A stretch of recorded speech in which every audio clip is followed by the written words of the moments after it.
Hello everyone, today we are going to discuss one more numerical of strength of material. Like previous numerical, ये numerical भी composite bar से related है. Composite bar से related जो theory थी वो हम previous numerical में देख चुके हैं. एक बार उसका overview ले लेते हैं. कंपोजिट बार में जो क्वेश्चन सॉल्व करने के लिए दो इंपॉर्टेंट पॉइंट्स होते हैं. First one is the extension और compression in each bar is equal, hence deformation per unit length that is strain in each bar is equal. हमारा जो पहला पॉइंट है वो कह रहा है कि जो एक्सटेंशन या कंप्रेशन जो भी होगी हमारी कंपोजिट बार में, कंपोजिट बार का मीन्स दो अलग अलग मटेरियल से मिला हुआ बार, देन वो इक्वल होगी. अगर कंप्रेशन हो रही है तो भी दोनों में इक्वल होगी, एंड अगर एक्सटेंशन हो रही है तो भी दोनों में इक्वल होगी. इसका मीन्स ये हो जाता है कि strain in each bar is equal, दोनों बार्स की जो स्ट्रेन होगी वो इक्वल होगी. And second point is the total external load on the composite bar is equal to the sum of the loads carried by each different material. Now like ये material P1 load bear कर रहा है and ये वाला P2 कर रहा है, तो जो ओवरऑल जो हमारा लोड पूरे पे लोड लगेगा डैट इज़ जो जिसे हम P मान लेते हैं that is equal to P1 plus P2, इन दोनों का सम हो जाएगा. नाउ स्ट्रेस के फार्मूले के थ्रू हम P1 एंड P2 की वैल्यू रख देंगे that is sigma 1 A1 plus sigma 2 A2. And जो हमारा फर्स्ट पॉइंट था जो कि कहता था कि strain in bar 1 and strain in bar 2 equal होगी, वो ये दोनों ही this one and this one ये इंपॉर्टेंट इक्वेशन है कंपोजिट बार के क्वेश्चंस को सॉल्व करने के लिए. Now let's come to a question. A question is a compound tube consist of a steel tube 140 mm internal diameter and 160 mm external diameter.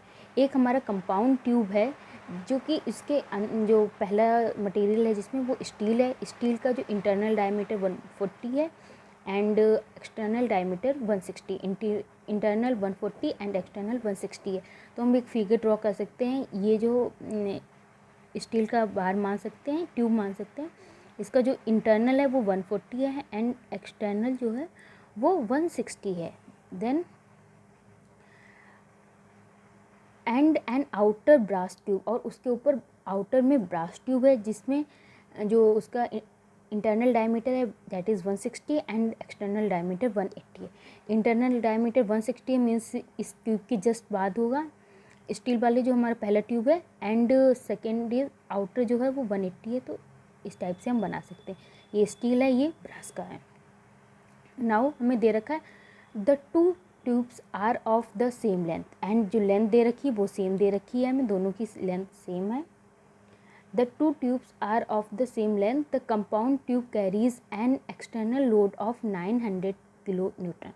And जो compound पूरा दोनों tubes हैं वो जो लोड टोटल लोड कर रहे हैं bear that is 900 means 900 kilo Newton. 900 kilo Newton हमारे यहाँ पे P हो गया. ठीक है. Find the stresses and the load carried by each tube.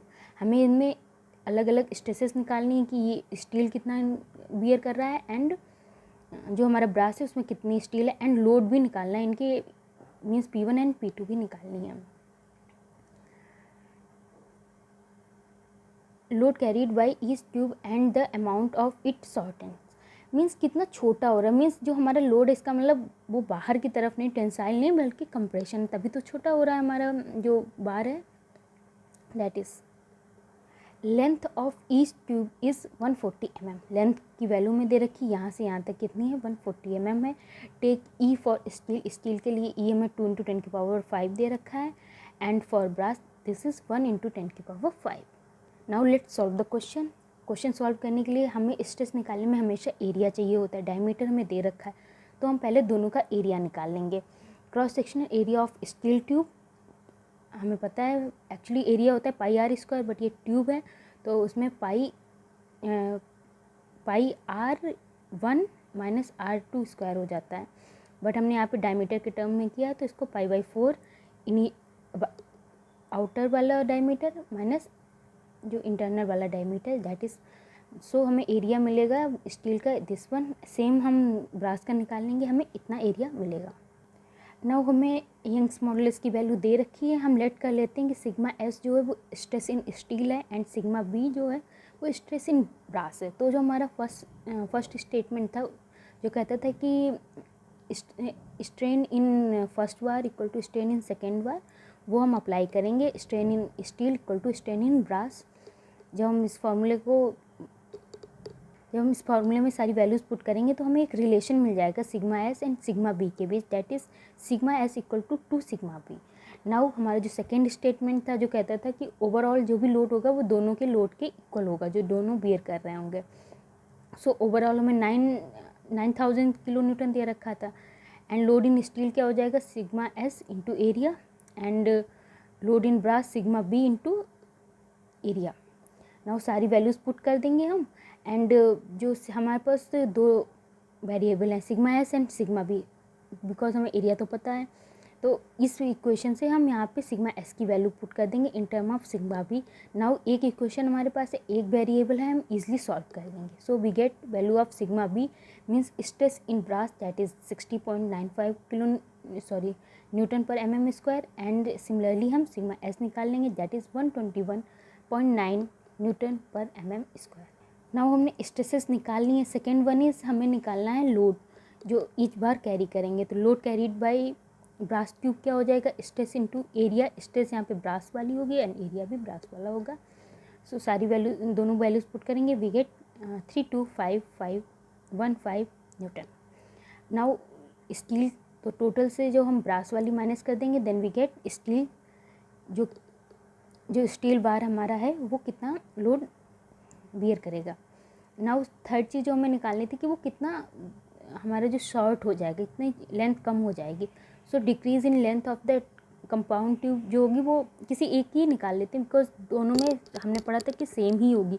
अगर एक्सटेंशन होगा तो सेम होगा, कंप्रेशन होगा तो सेम होगा, तो हम किसी एक के लिए निकाल लेते हैं, वही हमारी कंपाउंड ट्यूब की हो जाएगी। So decrease in length of either of the tube कर सकते हैं हम। सो हमने यहाँ पे ब्रास की से निकाल लिया। हमें स्ट्रेस का फॉर्मूला पता है, तो स्ट्रेन के फॉर्मूले के थ्रू हम इसको निकाल लेंगे। हमें पता है जो डेल्टा एल होता है वो क्या, स्ट्रेन क्या होती है delta L upon original length, उस फॉर्मूले से हमने इसको फाइंड कर लिया, एंड वी गेट कितना शॉर्ट होगी that is 0.0853 mm।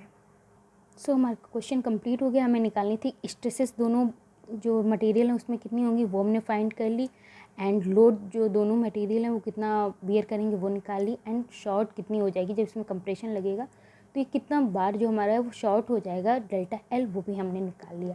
In question करना बहुत इजी है, बस हमें वो 2 पॉइंट्स याद रखने होते हैं कि स्ट्रेन जो होगी वो दोनों में इक्वल होगी, एंड जो पी होगा वो इक्वल टू P1 + P2 होगा।